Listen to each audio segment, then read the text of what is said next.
Living in rural areas certainly has its upsides. You have some privacy. It's not as crowded as big cities like Atlanta, and it's quiet.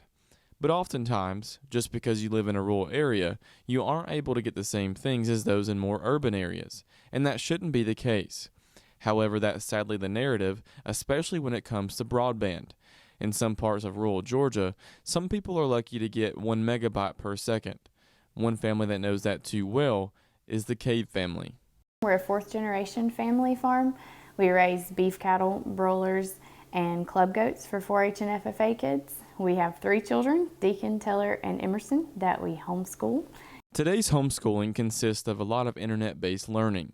And to add to that, Heather also runs a graphic design business out of her home, and often, meaning every day, needs the internet to do her job, but due to their location, can only get about 3 megabytes per second on a good day. It affects us on the daily.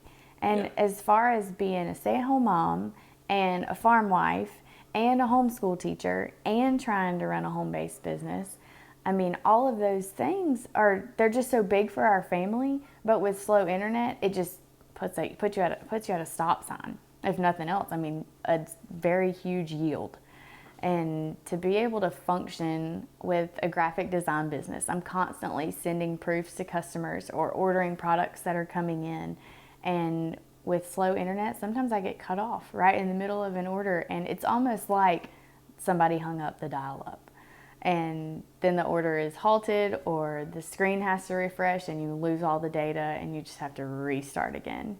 These issues go far beyond just individuals, as entire rural areas and small towns can suffer from businesses not being able to move in due to the lack of broadband connectivity. Even Heather lost an opportunity for another job due to her internet speed being too slow. I was actually offered a job about 1.5 years ago with a company that would be strictly work-based out of my home, but it would be a lot of Skype calls, and it would have been a good economic boost for her family, a good income boost there.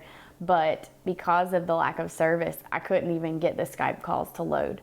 I could not carry on the conversations or the meetings just to get to have the interview to get to the next level because the option wasn't there. So it really has restricted us in that aspect.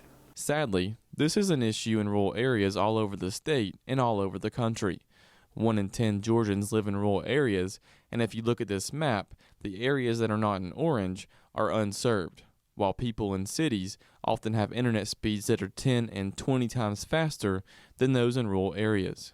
The advancements that technology has made within the inner cities, it does leave us kind of in the dust, and it maybe makes people discredit the people in the rural areas or the farmers that may be locationally on the outskirts of the cities but are still doing big things for their communities, and I think it puts us at a disadvantage. Reporting in Carnesville for the Farm Monitor, I'm John Holcomb.